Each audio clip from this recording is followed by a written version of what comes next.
Kembali lagi bersama saya di sini dengan saya Ahmad Faris di PVKK Channel Universitas PGRI Adibuana Surabaya.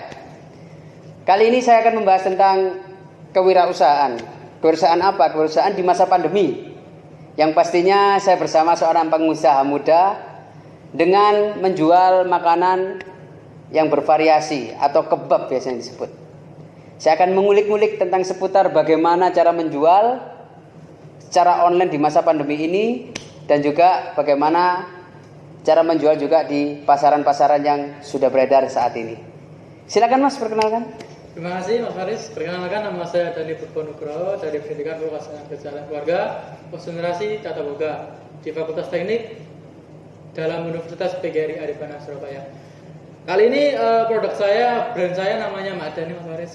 Jadi di brand Makda ini ada beberapa macam snack frozen food kurang lebih, yaitu ada kebab, churros, sama bowl stick dan chill stick. Itu berbagai-bagai produk Anda dari brand Mak. Kalau boleh tahu nih Mas, Masnya ini ambil dari Makda itu sejarahnya gimana? Kok rasanya unik sekali gitu loh, Mak sama Da seperti itu. Kata brand Makda itu diambil dari dua suku kata, yaitu Mak dan Mada. Mak itu kalau bahasa Indonesia itu bahasa Jawa ya, kalau bahasa Indonesia itu ibu tertua, Mak itu. Kalau DH itu tiga kata dari nama depan saya itu Dani, yaitu DH. Kalau disambungkan dari kata tersebut yaitu bisa disimpulkan Makda. Makda itu maknya Dani seperti itu. Dari kapan kira-kira Mas? Salusul sebelumnya dari brand saya itu bukan Makda nih. Namanya tuh awal kali saya buka tuh kebab ya, kebab baba namanya. Tapi kebab baba itu identik dengan Bapak Raffi, Bapak Umar. Itu kayak kurang kayak yang itu. Yang sudah brand-brand yang itu ya sudah ada itu ya. Lalu saya merubah ulang nama brand saya bernama Makda seperti itu.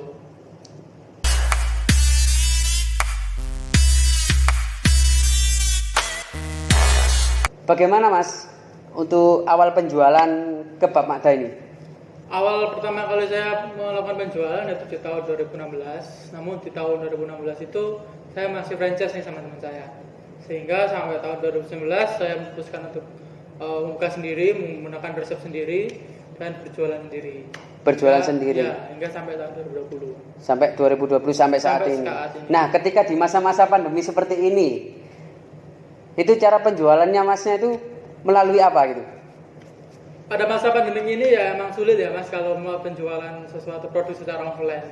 Pertama kali saya menjual produk offline itu di 2020 pada saat bulan puasa, awal-awal masuk pandemi di Indonesia.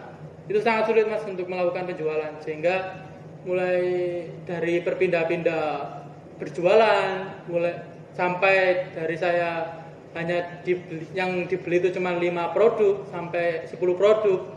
Saya mulai berpikir otak untuk melakukan bagaimana cara Makda ini tetap berjalan tanpa ada putus penjualan atau enggak berhenti berjual seperti itu.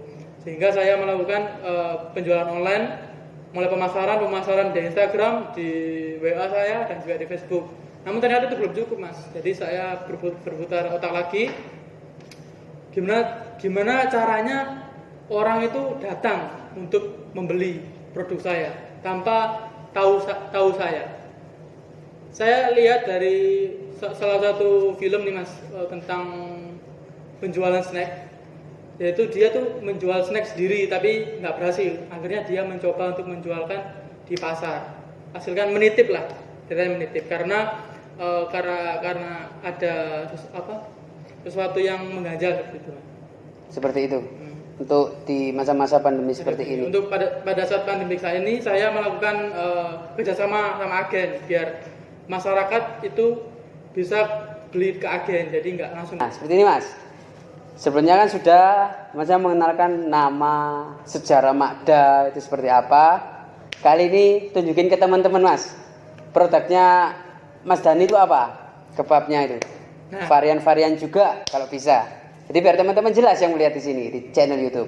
Nah gini Mas, untuk saat ini saya membuat 3 produk saya, yaitu ada kebab ori, pisang coklat, sama yang baru nih, paling baru sendiri, kebab black.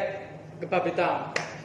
Tapi jangan sedih, saya mempunyai tabel menu banner untuk mengetahui menu-menu saya dari produk kebab Mada ini. Ada kebab green tea, kebab mozzarella, sama produk cheese yaitu cheese stick sama cheese ball, lalu sama ada churros. Boleh deh Mas, terangin Mas untuk kebab Mada yang black deh. Itu varian atau komposisinya itu apa aja gitu. Kok soalnya saya lihat itu black gitu kan, kebab hitam weh. Kalau di luar sana kan kayak gimana gitu. Untuk kebab black ini kita menggunakan dari tortillanya berbeda. Dari tortillanya kita menggunakan bahan dasarnya ada black pepper, tapi tidak pakai tinta cumi. Jadi sehingga kalau pada saat memakan kebab black ini ada rasa-rasa black peppernya sedikit itu, tapi nggak terlalu strong. Ada tinta cuminya itu Mas? Tidak ada, kita pakai black pepper. Black pepper, benar-benar. Cuman enggak seberapa strong gitu masalah. Lalu kalau untuk masalah kebab nih, Masnya juga jualan produk lain yang sekiranya itu bukan kebab, seperti ada churros ataupun ada cheese ball ya? Cheese ball. Itu coba terangin dikit dong Mas. Untuk yang produk saya yang stick cheese, ada cheese stick sama cheese ball. Itu saya terinspirasi dari agen saya.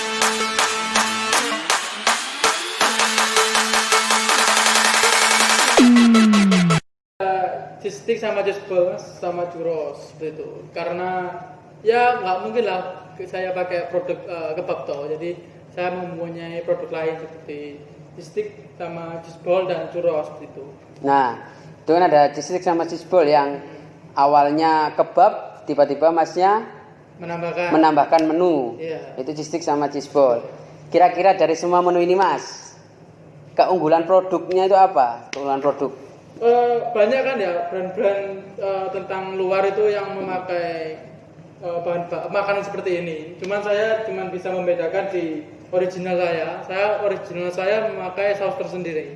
Jadi nggak hanya saus mayones saja, jadi ada tambahan bahan-bahan tertentu sehingga menjadikan beda.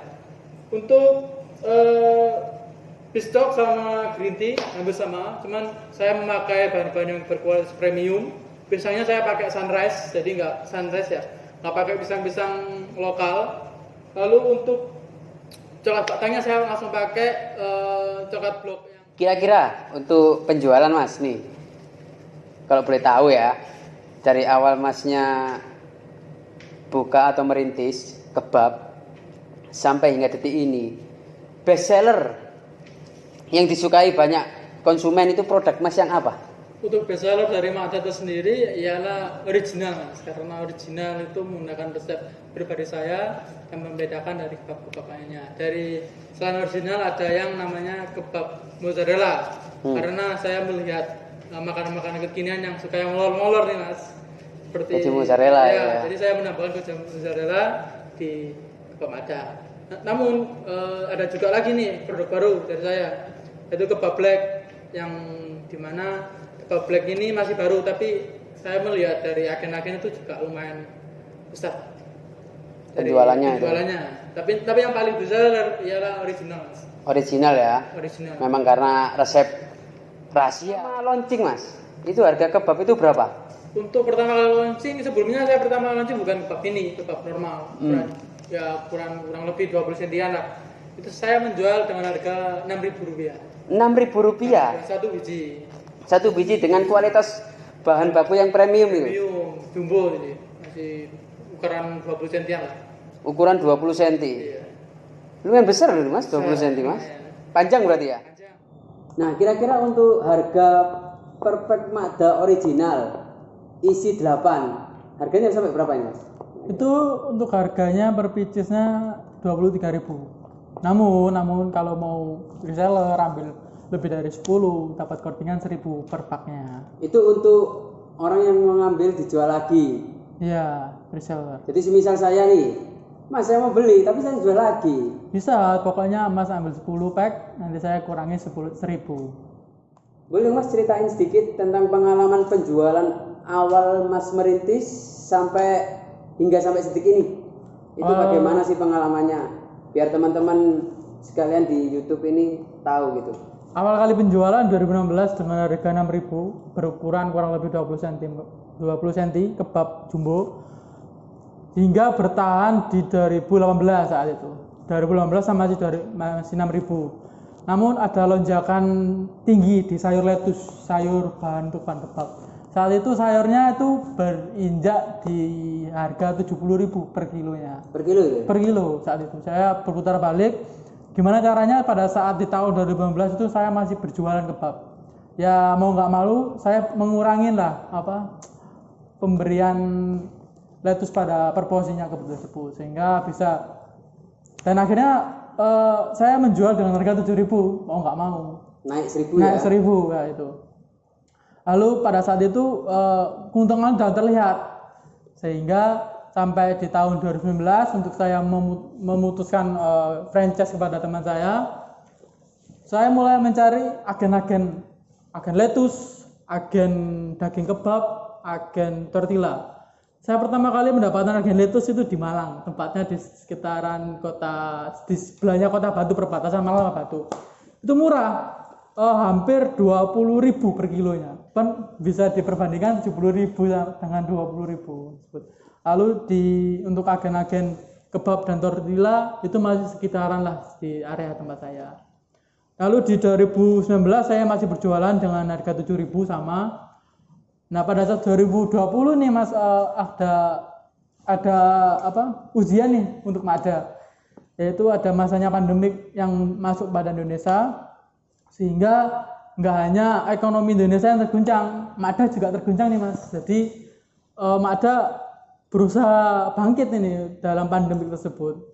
Dimulai dari tidak bolehnya berjualan di pasar, dimulai dengan berpindah-pindah tempat penjualan, sampai satu hari hanya berlaku 1 biji itu pernah saya. Pernah. Tapi saya tidak patang semangat karena motivasi saya itu satu, bagaimana bisa menjadi sukses. Masa kalau Mas tahu logo KFC ini ya, ada kakek warna rambut putih. Itu motivasi saya untuk menjadi sukses seperti beliau. Beliau adalah pensiunan angkatan laut yang mempunyai resep ayam goreng enak. Pada saat pensiun dia tidak ingin menggunakan bisnisnya memakai resep ayamnya ke restoran untuk franchise bekerjasama untuk memasarkan ayamnya, sehingga sampai ke 101 restoran dia baru diterima resepnya oleh restoran hingga bekerjasama sampai saat ini. Kalau beliau dari 100 perusahaan dari 101 restoran yang diterima satu, kenapa kok saya pada saat satu hari hanya laku satu bisa menyerah? Nggak mungkin. Saya tetap berusaha untuk menjualnya lagi dengan kata bismillah. Saya berpindah tempat karena tempat itu ya tidak memungkinkan untuk melakukan penjualan karena lokasi daerahnya itu desa dan masyarakatnya pun juga menengah ke bawah dan OTW menengah ke atas seperti itu. Jadi kemungkinan penjualannya lebih besar tidak terlalu mendukung. Akhirnya saya melakukan penjualan di area perumahan nih, tapi beda lokasi sama penjualan awal. Tetap sama, walaupun saya penjualannya di lintas jalan utama sih, tetap sama penjualannya, tapi ada peningkatan lah, satu hari 10, satu hari 15 seperti itu. Lalu ada sesuatu benak yang menyarankan saya untuk melakukan penjualan melalui frozen. Pertama saya melakukan frozen online, PO, pre-order. Alhamdulillah masih jalan, cuman berjalannya itu tidak menjanjikan gitu. Misalkan kalau hari ini saya bisa menjual 20, besok masih tanda tanya. Gitu. Lalu ada benak untuk melakukan, coba saya menitip barang ke agen-agen frozen food karena kebab yang saya jual ini bisa tergolongkan oleh frozen food. Dari modal 20 biji kebab, saya melakukan perjalanan untuk mencari agen-agen frozen dan juga contoh pack yang saya akan jualkan di agen frozen tersebut. Saya melakukan penawaran di 10 agen nggak salah, kurang lebih. Saya hanya diterima satu. Alhamdulillahnya beliaunya sangat baik. Saya mendapatkan motivasi dan arah-arahan bagaimana produk saya itu bisa laris. Kata beliau itu kalau frozen food itu yang dicari itu banyak, jumlah banyak, posisinya banyak tapi murah. Pada saat itu saya menawarkan posisinya besar, dikit, tapi ya lumayan mahal begitu. Lalu kata beliaunya suruh bilang, Mas gimana kalau ini dipotong setengah, dijadikan mini, bisa Bu? Akhirnya terjadilah kebab mini yang ada di sini Mas. Itu cara saya untuk melakukan penjualan di era PSBB dan menuju ke new normal. Saat ini kebab Mada didistribusikan ke agen saya, dan agen saya mendistribusikan ke reseller-reseller yang di luar kota. Contohnya di Sumeneb, di Bojonegoro, di Tulungagung, dan mungkin saat ini masih ngelobi-ngelobi di Banyuwangi. Omset itu presentase per bulan produk Anda itu kisaran berapa? Persentase. Kita ambil 1%. Secara global loh ini Global. untuk Cuma produk ya. Iya betul. Kita ambil 1% nih, 100%. Misalkan 40% itu bahan, 60% itu buat saya. Jadi untuk untungnya sendiri atau labanya itu Labanya 60%. 60% ya dari awal modalnya 40% itu. Betul, itu bersih. Bersih itu Mas ya. Bersih. Untuk tenaga, alat itu Ya lumayan sekali ya. 40%. Lumayan sekali Mas ya. Emang lumayan sekali karena perdagangan itu adalah bisnis yang menjanjikan. Namun perdagangan itu juga bisnis yang memburukan. Jadi ada seperti pisau dua mata lah perdagangan tersebut. Oke, setelah kita tadi sudah memperbincangkan bisnisnya Mas Dani, yaitu kebab Pakda yang sudah populer, mungkin Mas Dani ada kesan dan pesan untuk para penonton atau pemirsa dimanapun Anda berada. Monggo, silakan.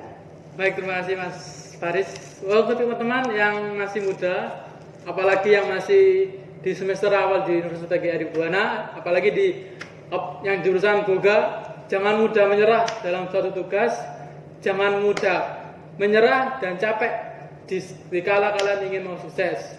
Karena di mana kalian akan gerak, tujuan Anda juga akan bergerak. Di mana Anda mencari rezeki juga akan menghampiri kalian.